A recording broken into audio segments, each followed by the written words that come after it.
제가 오늘 속건제의 말씀을 준비하면서 굉장히 많이 은혜를 받았습니다. 저 오늘 좀 성령 충만해 보이지 않습니까? 저 오늘 굉장히 은혜를 많이 받고 어제 밤새 이 말씀 너무 귀하다.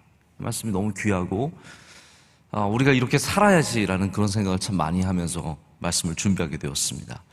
여러분, 우리가 왜 죄에 대한 제사를 지금도 아는 것이 중요할까요? 왜 우리가 이렇게 죄에 대해서 관심을 가져야 하고 죄를 이렇게 말해야 될까요? 이 속죄하는 제사, 속죄제와 속건제, 이 제사를 우리가 보는 이유는요, 그냥 죄의 죄목을 알기 위해서 보는 것은 아닙니다. 우리가 뭐 헌법 공부하는 것도 아니고 형법이나 사법을 공부하는 것도 아니고, 우리는 죄의 항목들을 보는 것이 아니라 하나님이 무엇을 기뻐하시고 하나님께서 반대로 무엇을 싫어하시는지를 알기를 원하기 때문에 이 죄목을 알 필요가 있다는 겁니다. 죄의식이라는 것은요, 때로는 교육이 되어야 합니다. 우리가 본능적으로 인간이 갖고 있는 하나님이 우리 안에 심어주신 양심이라는 것이 있어서 그것을 통해서 죄를 알기도 하지만, 또 때로는 하나님이 무엇을 싫어하시고 무엇을 기뻐하시는지 교육을 받아야 돼요. 그러나 이것이 우리로 하여금 기독교가 지나치게 죄에 집착하는 길로 가게 해서는 안 됩니다. 여러분, 이걸 오늘 아침에 먼저 꼭 말씀을 드리고 제가 더 자세한 속건제에 대한 말씀을 드리고 싶은데, 우리가 죄에 대해서 지나치게 관심을 많이 갖고 그로 말미암아 죄의식을 고취시키는 교회의 분위기로 가서는 안 됩니다. 왜 그러냐 하면요, 우리가 이제 굉장히 신앙의 모범이라고 보고 있는 청교도라는 게 있지 않습니까? 퓨리탄들, 청교도들. 우리는 미국에서 이제 선교사님들이 많이 와서 신앙을 전수했기 때문에 미국적인 신앙에 대해서 굉장히 동경심을 갖고 있습니다. 그것이 그 중에 하나가 이제 청교도거든요. 근데 청교도가 기독교의 경건의 힘을 가졌지만 죄에 집착했습니다. 자, 여러분 이걸 잘 들어보세요. 경건의 힘은 있었는데 죄만 생각하고 살고 있는 거예요. 어떻게 하면 죄를 안 지을 수 있을까? 무엇이 죄일까? 저 사람 죄인이야. 이게 이제 집착이거든요. 남의 것들을 보면서 계속 보고 있다가 너 죄졌어. 이게 이제 청교도적인 신앙의 굉장히 부정적인 모습 중에 하나가 되는 겁니다. 다시 말해서 복음이 우리를 주도해야 하는데요. 할렐루야. 복음이 우리를 교회로 끌고 와야 돼요. 자, 오늘도 새벽 예배 나오셨는데 예수님 사랑하는 마음이 복음이 여러분을 이 자리로 인도해야 합니다. 근데 이게 죄가 주도하는 신앙이 되면 어떻게 되냐면, 나 오늘 죄 짓지 말아야지, 나 오늘 새벽 예배 안 가면 벌 받는 거 아니야? 이런 죄가 주도하는 신앙이 되면 이게 긍정적인 신앙이 되기가 어렵다는 거예요. 복음적인 신앙이 아니라는 거예요. 죄를 안 짓는 게 목적이 되고, 이게 청교도적인 신앙이거든. 죄 어떻게 하면 안 지을 수 있을까? 또 죄를 지은 사람을 징벌해서, 그래서 주홍글씨라고 이 사람에게 인두로 지져서 새기게 되고 징벌하는 것이 문화가 됩니다. 여러분, 기독교는 죄의 힘보다 예수 그리스도의 구원의 힘이 크다는 것을 말해줍니다. 죄는 알아야 하지만 죄가 주도하는 신앙이 아니라 복음이 주도하는 신앙이 되어야 합니다. 자, 죄에 집착한다는 것이 무엇인지 제가 한번 예를 들어볼게요. 정말 많은 예를 들 수 있을 것 같고, 이것만 해도 제가 저녁 예배 한 두세 번 설교할 수 있을 것 같아요. 제가 낮 예배에 이거 설교하기는 좀 애매모호하고, 저녁 예배 때는 이 얘기를 한번 좀 나중에 해야 됩니다. 교회도 보면은 죄에 집착하는 교회가 있습니다. 예를 들어서 이런 경우예요. 제가 아는 권사님이 계신데, 이 권사님이 암투병을 하시면서 머리카락이 많이 빠지셨어요. 암에 이제 항암제를 맞고 그러다 보면 부작용으로 인해서 머리털이 많이 빠지죠. 그래서 어쩔 수 없이 새벽 예배는 나오고 싶고, 그 머리는 너무 빠져 있고 그러다 보니까 모자를 쓰고 나오신 거예요. 오늘도 모자 쓰신 분 계세요? 네. 그래서 모자를 쓰고 나오신 거예요. 근데 누가 그랬는지 전 정확하게 모르겠어요. 권사님 표현하신 분은 있지만 꼭 그분이 그러셨을 것 같지는 않고, 어쨌든 누가 안내를 하시든지 서 있든지 좀 위험이 있으신 분 같아요. 어떤 다른 여자 성도분이 모자를 쓰고 있었는데 그걸 벗으라고 굉장히 추궁을 하신 거예요. 본인은 아니었지만 누군가 예배 드리는데 모자 쓰면 안 돼. 벗으라고. 안 벗고 있으니까 벗어. 벗으라니까. 이렇게 말씀을 하신 거예요. 그래서 그거를 뒤에서 바라보다가 나는 새벽 예배 나와서 걸리면 안 되겠다. 나 모자 쓴 거 이거 걸려가지고 자꾸 벗으라 그러면 벗을 수도 없고 굉장히 난감하겠다 싶어서 이분이, 이 권사님이, 우리 동네 사시는 권사님인데 우리 새벽 예배를 못 나오세요. 그래서 새벽 예배는 다른 교회에서 드리고, 그리고 또 설교는 또 들어야 하니까 7시에 집에 가서 또 설교를 다시 틀어가지고 우리 교회 예배를 다시 드린대요. 제가 저 죄에 집착하지 않는, 누가 그런지 안 잡아내려고요. 또 이것도 죄에 집착해서 또 잡아서 징벌하고 그런 쪽으로 안 가려고요. 만약에 여러분 중에 누가 그러셨다면 괜찮습니다. 그러실 수 있다고 생각을 하고 예배를 사모하는 마음으로 충분히 그러실 수 있다고 생각을 하는데, 여러분, 이렇게 우리가 누군가의 예배드리는 태도를 내가 그거 잘못된 것이라고 생각을 하고 징벌하고 잡아내고 남에 대해서 그렇게 관심을 갖는 거, 이것이 어떻게 보면 굉장히 죄가 주도하는 신앙의 모습 중에 하나라는 겁니다.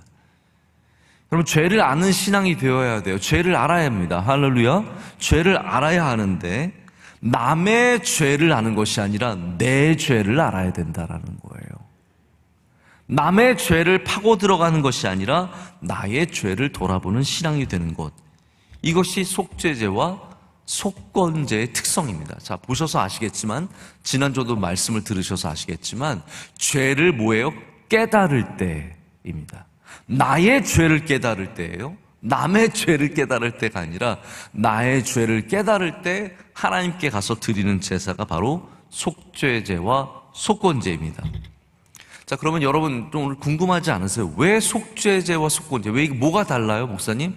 지금 안에 궁금증이 있으시지 않습니까?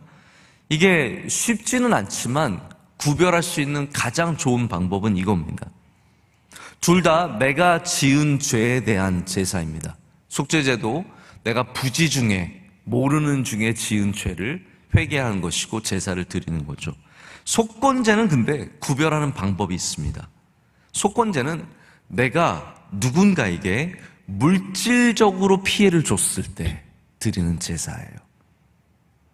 그러니까 그냥 죄가 아니라 누군가, 자, 여기 누군가에게는 무엇이 포함이 되냐면 하나님과 이웃이 포함이 됩니다. 하나님께도 우리가 부지 중에, 예를 들어서 우리가 읽지는 않았어요. 근데 5장 마지막 부분이 바로 하나님께 지은 속건제의 대상들이에요. 성전에 들어가서 부지 중에 성물을 훼손하거나, 이해가 되시죠? 가셔서 부지 중에 무엇을 내가 가져왔는데 알고 봤더니 이게 교회 거예요. 네? 집에 와봤는데 장의자가 집에 있어요. 이게 뭐지? 내가 모르는 중에 장의자를 가져왔어요.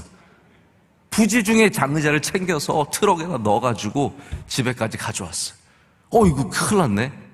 내가 왜 장의자를 가져왔지? 그러면서 그 장의자를 다시 가져와서 원위치 시키면서 오늘 말씀 보시면 5분의 1을 더 드려야 합니다. 왜냐하면 손해를 끼쳤기 때문에 5분의 1을 더 드리면서 하나님께 제사를 드리는 것이 바로 속건제의 바로 하나님께 해당되는 내용입니다. 오늘 읽은 6장 1절부터 7절까지 말씀은 이웃에게 우리가 죄를 지었을 때 바로 그때 드리는 제사입니다. 어떤 식으로 이해하시면 제일 좋으냐면요, 제가 예를 하나 드릴게요. 3절 말씀에 이런 말씀이 나옵니다.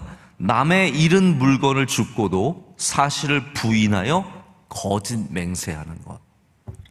아마 이런 일들이 분명히 있을 거예요. 나쁜 마음으로 훔친 거 아닙니다. 자, 나쁜 마음으로 훔치면 출애굽기를 보면은 어떻게 되어 있냐면 2배를 배상하게 되어 있습니다. 이것은 의도를 갖고 지은 죄에 대해서는 성경에서 그건 나쁜 죄다, 절대로 그러면 안 된다, 그거는 2배를 갚게 되어 있어요. 그러나 부지 중에 그런 거 있잖아요. 남의 물건을 내가 가져갔어요. 근데 이게 의도한 것도 아니었지만 갑자기 그때 정신이 나간 거죠. 내가. 그런데 누가 와서 그거 제 물건이야 하는데 치침대는 거예요. 저 가져간 적 없는데요? 여러분 혹시 그런 적 없으세요? 나는 원래 그런 사람이 아닌데 그냥 그 상황을 모면하려다가 그냥 말이 잘못 나와버린 거죠. 나 안 가져갔는데? 근데 어떻게 했어요? 가져갔잖아요. 나중에 집에 가서 양심에 너무 이게 가책이 되어서 다시 주인에게 가져다 주면서 사실은 제가 떨어진 걸 주었어요. 여기 있습니다. 하면서 돌려줄 때 5분의 1의 가치를 더해서 돌려주는 것이 속건제가 되는, 그리고 다시 하나님께 가서 제사를 드리는 것이 속건제의 내용입니다. 제가 예전에 군에 있을 때 이런 일이 있었어요. 제가 지금은 안경을 씁니다. 안경을 쓰는데 이게 제가 안 보여서 쓰는 겁니다. 예뻐 보이려고 쓰는 거 아닙니다. 제가 성도님들 얼굴을 잘 못 알아보기 때문에 제가 많이 나쁘진 않습니다. 0.4 정도 되는데 얼굴은 잘 못 알아보겠더라고요. 글씨도 잘 안 보이고. 그래서 안경을 쓰기 시작했는데 군에 있을 때만 해도 안경 없이도 괜찮았어요. 이렇게 얼굴도 보일 정도였고, 그때 그렇게 막 시력이 막 좋진 않았지만 그냥 안경을 안 쓰고 사는 게 편했던 때입니다. 근데 하루는 제가 상황을 봤거든요. 여러분 상황이라는 게 모르시겠지만 군에서 밤을 새면서, 저는 군단이라는 곳에 있었어요. 군단 사령본부에 있었는데 밤을 새면서 작전, 또 저는 어학병이었기 때문에 영어로 모든 작전어를 번역을 해서 아침까지 우리 사령관을 위해서 군단장을 위해서 준비를 해야 돼요. 밤을 새면서 이제 작전을 준비하는 그런 상황을 보고 있는데 이제 돌아가 보니까 안경이 없는 거예요. 제 안경 없는 얼굴 한번 보여드립니다. 안경이 없는 거예요. 제가 너무 멀끔하게 잘생긴 거예요. 이렇게 보니까 안경이 없어요. 그래서 이 안경이 어디 갔나? 그래도 중요할 때 필요한 거라서 안경을 아무리 찾아봐도 없는 거예요. 여러분 군대 무슨 살림이 있습니까? 조금 뒤지면 다 나오죠. 없는 거예요. 그래서 제가 그 다음 며칠 뒤에 또 상황을 가서 상황실에서 제가 물어봤어요. 혹시 여기서 안경 본 사람 있느냐? 여러분 군을 잘 모르시겠지만 다른 부대 병사는 아저씨라고 불러요. 이상하죠? 그래서 우리랑 중대만 달라도 아저씨라고 불러요. 아저씨 혹시 여기서 본 적 없으세요? 아무도 못 봤대요. 근데 군사 용어를 써야 돼요. 이거를 주었냐라는 그런 말씀은 못 알아듣고요. 습득하신 적이 있냐고. 당신의 물건이 아닌 다른 물건을 습득한 적이 있냐? 이렇게 물어봤더니 아무도 없대요. 다 오리발. 야, 난 분명히 여기서 떨어뜨린 것 같고 여기서 없어진 것 같은데. 근데 어떤 사람을 이렇게 딱 봤는데 제 안경을 쓰고 있는 거예요. 그 사람은 얼마나 마음에 지금 이게 걸리겠어요. 네? 제가 아무리 딱 보니까 제 안경인 거예요. 만에 하나 그분이 똑같은 안경을 쓸 수도 있겠지만, 그래서 제가 잠깐만 안경 써보자고 써봤더니 아니 내 눈에 맞잖아요. 여러분 제 안경 틀에 제 시력을 갖고 있는 사람이 몇 명이나 되겠어요. 그래서 저는 나이를 많이 먹고 갔으니까 그 어린 병사에게 아저씨 일로 와보세요. 괜찮아요. 이런 일로 우리가 실수할 필요 있겠느냐.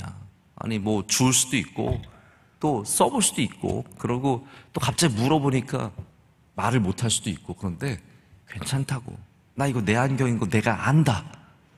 그러니까 이런 일로 영창 갈 필요 있겠냐. 저 그다음 서서 이제 좀 무섭게 가져가는 거죠.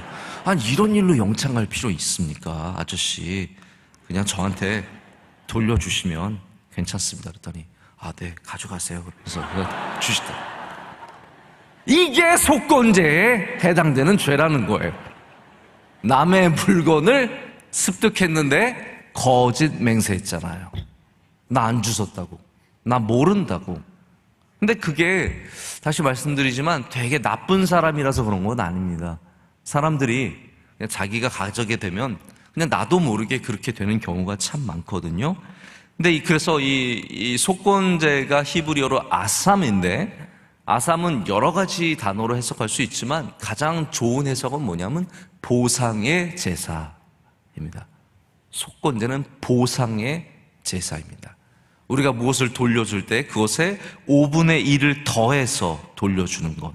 누구에게 재산상의 해를 끼치는 것, 나중에 그것을 후회하는 것, 깨닫게 되는 것.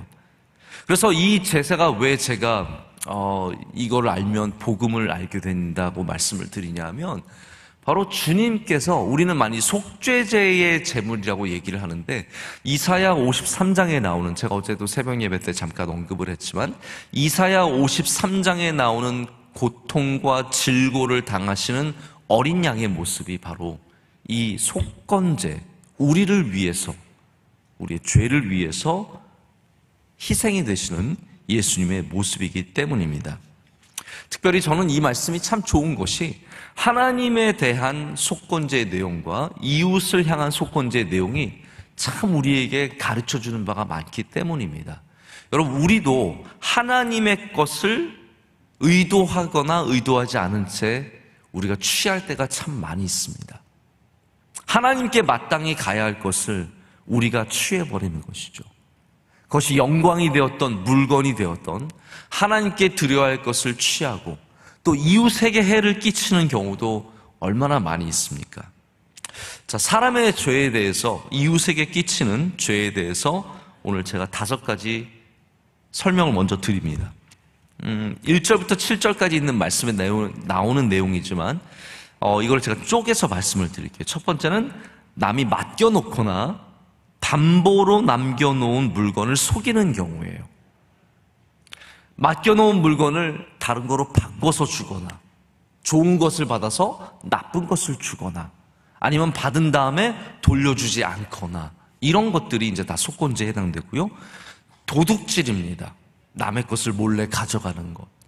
강도질, 착취거든요. exploitation, 이거는 남의 것을 빼앗아가는, 노동력을 착취한다든지 남에게 줘야 할 것을 주지 않고 착취하는 이 모든 것들을 성경은 굉장히 나쁘게 봅니다. 여러분이 사장님이시라면, 여기 따땅님 계세요? 따땅님들 잘 들어보세요. 여러분이 여러분을 위해서, 여러분의 기업을 위해서 수고한, 열심히 일한 사람들을 귀하게 대접해줘야 합니다. 할렐루야. 고의적으로 돈은 있는데 임금을 지불하지 않는다든지, 나는 잘 먹고 잘 살면서 우리 함께 일하는 사람들은 너무 어렵게 살게 내버려 둔다든지, 이런 모든 것들이 하나님 보시기에는 죄라는 거예요. 제가 그래서 이거 왜 이 말씀이 귀하냐면, 죄의식을 배워야 된다라는 거예요. 교회는요, 죄가 주도하는 신앙이 되어서는 안 되지만 죄의식은 가르쳐줘야 합니다. 무엇이 하나님 보시기에 기쁘지 않은지에 대해서는 얘기할 수 있어야 돼요. 이 착취가 얼마나 무서운 죄입니까? 제가 말씀이 길어질까 봐 조심스러운데, 제가 섬기는 프린스턴 신학교에서 작년에 노예제도 청문회가 열렸습니다. 이게 노예제도가 언제 끝났는데요? 1865년인가? 그때 아마 해방되지 않았습니까?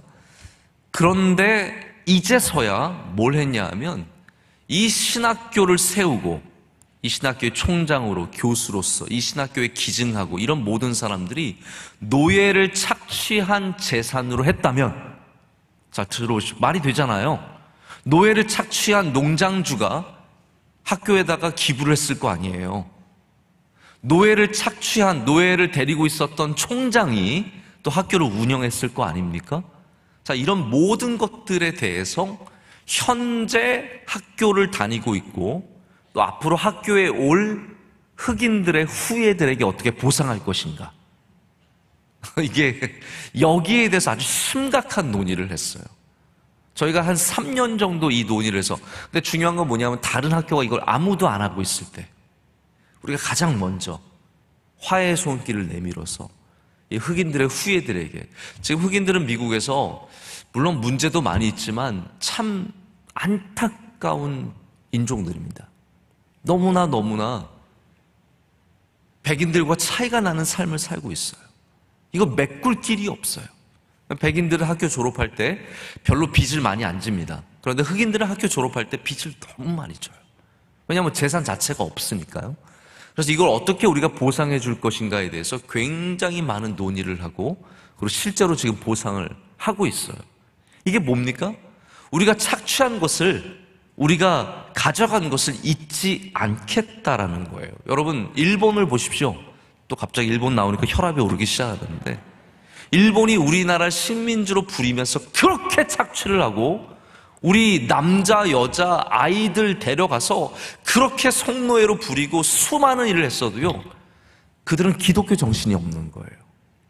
기독교 정신이 있다면 우리가 하나님 앞에 이것을 속건제로 이해할 수 있어요. 아, 이거 우리가 착취했구나. 우리가 남의 것을 빼앗았구나. 그렇다면 최소한 120% 돌려주는 마음이 있어야 하는데 거기에 대해서 전혀 이해조차 못하고 있다는 거죠. 여러분, 그리스도인이라면 우리가 속건제를 알아야 합니다. 우리가 남의 것을 빼앗고 남의 것을 가져가고도 모른 척하고 죽고도 돌려주지 않는, 심지어는 거짓 증언하는 이런 모든 것들이 하나님 앞에는 죄가 된다는 것을 오늘 말씀해 주고 있습니다. 그래서 속건제와 속죄제의 차이는, 속죄제는 직분에 따라서 하나님께 드릴 제물이 달라집니다. 지난주 여러분 조금 기억나세요? 별로 기억 안 나시죠? 제사장은 숫송아지를 드려야 하고, 이스라엘이 하나님께 죄를 지으면 숫송아지를 드려야 하지만, 족장이 죄를 지으면 순염소로 내려오고, 평민이 죄를 지으면 순양으로 내려오고, 그러다가 정말 돈 없는 사람이 죄를 지으면 비둘기 2쌍을 드릴 수 있는, 이런 다 차별이 있어요. 그러나 속건제는 다릅니다. 속건제는 물건의 재산상의 폐를 끼친 거기 때문에 상관없이 순양만 드릴 수 있습니다. 모든 것이 다 무조건 순양이에요. 자, 그래서 이사야 53장에 우리의 모든 죄, 여러분의 직분과 상관없이, 여러분의 재산과 상관없이, 여러분이 갖고 있는 사회적인 지위와 상관없이 주님께서 우리를 위해 단번에 죽으심으로 우리의 죄를 사해 주신 줄로 믿습니다. 자, 우리의 죄가 아무리 커도 예수님 한 분만으로 충분하다는 것, 그것이 복음입니다. 여러분의 죄가 크다고 해서 매일같이 나와서 여기서 내 몸을 찢으면서, 옷을 찢으면서, 머리에 죄를 뿌리면서 매일같이 회개할 필요 없습니다. 예수님 한 분이시면 충분합니다. 그것이 복음의 능력입니다. 이 속건제나 속죄제나 어떠한 중요한 의미를 갖고 있냐면요, 자원해서 드리는 제사가 복이 있다라는 것입니다. 자원하는 마음으로 드리는 제사가 복이 있다. 죄를 짓다가 걸린 경우는 제가 아까 말씀드렸죠. 출애굽기 2배를 배상해야 합니다. 자, 그런데 내가 내 죄를 깨닫고 하나님께 제사를 드리게 되면 120%, 1.2배만 내면 돼요. 자, 여러분, 경제적으로 얘기하면 머리에 쏙쏙 들어오죠. 뭐가 나으시겠어요? 잡혀서 2배를 내실래요? 아니면 자원해서 1.2배를 내실래요? 이게 속건제의 능력이에요. 자원제에 주신 은혜라는 겁니다.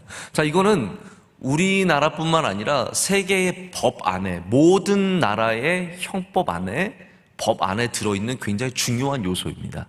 자, 성경적인 이러한 법의 제도가 사실은 지금 우리 안에서도 매일같이 만날 수 있는 제사의 이 법적인 특징들이에요. 예를 들어서 이런 겁니다. 아마 해외에 나갔다 들어오실 분들 중에서 해외에서 좋은 물건을 구입하신 분들이 종종 계실 거예요.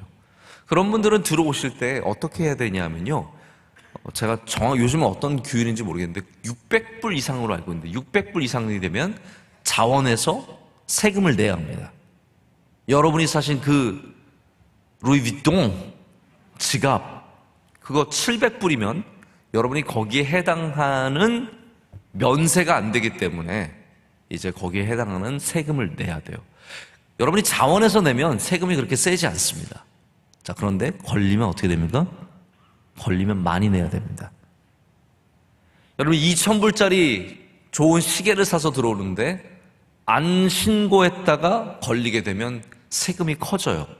그러나 내가 자원해서 신고하면 세금이 작아집니다.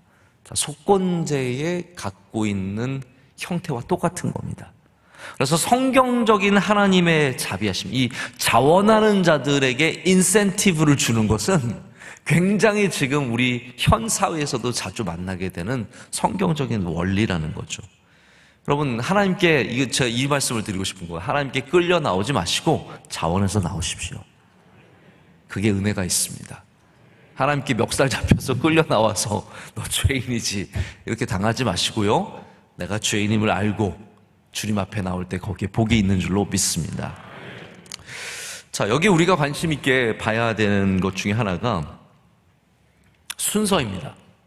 저 이거 참 은혜가 되는 것 같아요.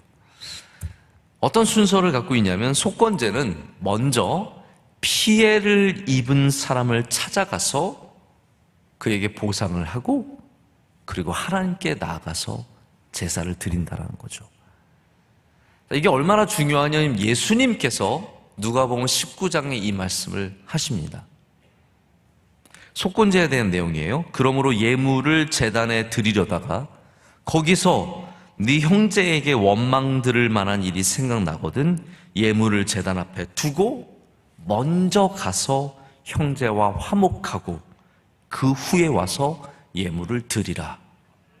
주님께서 그렇게 말씀하신 거 기억나시죠? 이게 속건제예요. 속건제는 우리의 죄는 그냥 하나님만 용서하시면 되는 거야가 아니라, 우리가 피해를 끼친, 우리가 어렵게 한, 우리가 힘들게 한 그를 찾아가서 화해하고 하나님께 가서 제사를 드린다라는 겁니다. 주님께서도 이것을 가르쳐 주시고 귀하게 여기시는 거예요. 제가 지난번에 어떤 목사님 여러분을 만나게 되었는데, 저는 주로 목사님 만난 이야기 하죠. 주로 목사님만 만나는 것 같아요, 제가 보니까.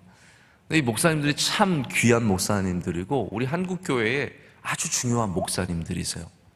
근데 제가 그날 감동이 있었어요. 왜 감동이 있었냐면, 그 목사님 한 3-4분 정도 됐는데 그 2분이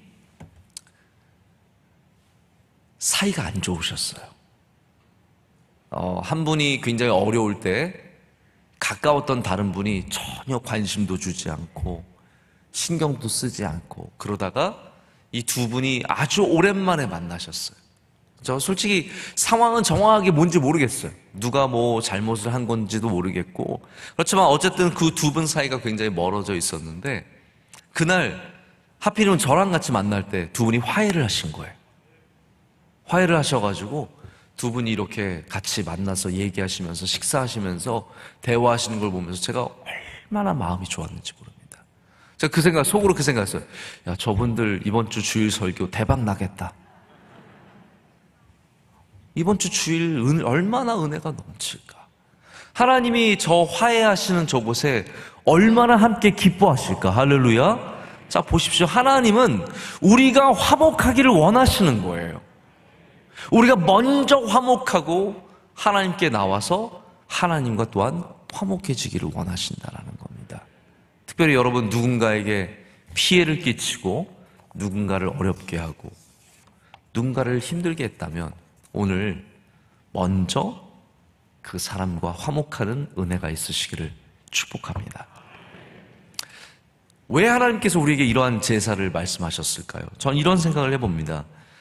자, 제사가 핑계가 될 수 있어요. 나는 하나님께 회개했는데 너 나한테 뭐라 그러지 마라.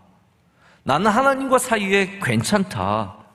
그러니까 뭐라 그러지 마라. 이런 거죠. 19세기 말에 제가 이름은 말씀드리지 않지만 미국의 한 목사님이 스캔들이 났어요. 스캔들이 난 다음에 한 2-3년 정도 이렇게 사람들에게 보이지 않다가 돌아와서 뭐라고 얘기했냐면, 하나님이 나를 용서하셨다. 근데 그분의 그 하나님이 나를 용서하셨다가 지금 모든 사람들이 쓰는 하나님이 나를 용서하셨다의 첫 모델입니다. 그 전까지는 별로 그런 사람이 없었어요. 그런데 하나님이 나를 용서하셨기 때문에 나는 괜찮아가 되어버린 것이 바로 그 목사님의 첫 케이스의 얘기입니다. 제가 새벽이니까 아주 원초적인 예를 한번 쉽게 들어볼게요. 어려운 예를 들면 아침에 새벽에 헷갈리시니까 자, 이 이야기만 말씀을 드리고 말씀을 맺으려고 합니다. 여러분, 속건제 말씀 좋으시죠? 네. 안 좋으셔도 어쩔 수 없고요. 뭐. 네. 어떤 아이가 친구를 때렸어요. 아이예요. 친구를 때렸어요. 근데 생각해보니까 미안해요. 그래서 하나님, 그날 밤에 하나님 앞에 기도를 하는 거예요.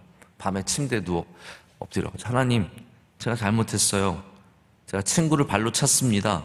제가 욕했습니다. 다음부터는 절대로 안 그러겠습니다. 자, 근데 다음날 가서 그 친구가 또 재밌게 놀려 그러는 거예요. 근데 여러분, 그 친구는 지금 어저께 맞았거든요. 기분이 아주 안 좋거든요. 그러면서 퉁퉁거리는 거죠. 왜 그래? 싫어. 저리 가. 근데 그 아이가 말을 하는 거예요. 야, 나는 다 넘어섰는데 넌 아직도 거기 머물러 있냐? 이거 좀 어려운 말이지만, 네? 나는 이제 괜찮은데 넌 왜 안 괜찮아? 이런 말이거든요. 나는 괜찮은데 너는 왜 아직도 어저께처럼 마음이 상해 있니? 여러분, 이게 말이 됩니까? 지금 내가 괜찮은 게 문제가 아니잖아요. 피해를 입은 사람은 저 사람인데 내가 그냥 어저께 회개하고 끝났다고 해서 이 문제가 해결된 건 아니라는 거죠. 맞은 아이를 위로해줘야 되고 사과해야 되고 거기에 대한 미안한 마음을 가져야 되는 거 아니겠습니까? 아이를 때렸던 부모님이 야 10년 전 일인데 뭘 그걸 갖고 있냐? 난 넘어섰는데 야 세상이 이렇게 복잡한데 뭐 그거 아직도 기억하고 지금도 그렇게 싫어하고 그러냐? 아니라는 거예요. 피해를 입은 사람은 그 피해에 대한 보상이 필요한 거예요. 사과 한마디, 미안하다는 한마디가 필요한 거예요. 아내를 폭행한 남편이 야, 나 술 취해서 그랬는데 그냥 넘어가자. 아니라는 거죠, 그게. 맞은 사람은 거기에 대한 너무 아픔이 있고 괴로움이 있는데 그것을 그냥 넘어가서는 안 된다는 거예요. 막말을 퍼부은 상사가 야, 회사 다니면 그럴 수도 있는 거지. 다 그런 거야. 그냥 넘어가자. 이러면 안 된다라는 거죠. 성경은 뭘 얘기하고 있습니까? 가서 미안하다라는 거 얘기하라는 거예요. 가서 사과하라는 거예요. 가서 내 정말 미안한 마음을, 깨달은 마음을 얘기하고 그것에 대해서 값을 치르라는 겁니다. 자, 여러분, 여기 사과나 보상에 대한 중요한 원칙이 있어요. 왜 120%일까요? 2배는 아니에요. 120%예요. 이 말은 무슨 말이냐면 미안한 마음을 표시하라는 거예요. 자, 미안한 마음을 표시하라. 따라해보세요. 미안한 마음을 표시하라. 가서 그냥 애한테 뽀뽀해주면서 미안해 끝내지 마시고 뭐라도 하나 주면서 미안해. 상사가 막말을 퍼붓다 그 다음날 야 그냥 빨리 툴툴 털어버려 이게 아니라 캔커피라도 렛츠비라도 갖다 주면서 야 잊어라 미안하다 이게 되어야 사람은요 또 뭐 받으면 마음 바뀝니다. 그렇지 않습니까? 뭐 하나라도 받으면서 얘기하면은 아 그래 진짜 미안한가 보다 생각이 들거든요. 제가 오늘 굉장히 프랙티컬한 얘기를 하지만 사실 이것이 굉장히 성경적인 이야기라는 거예요.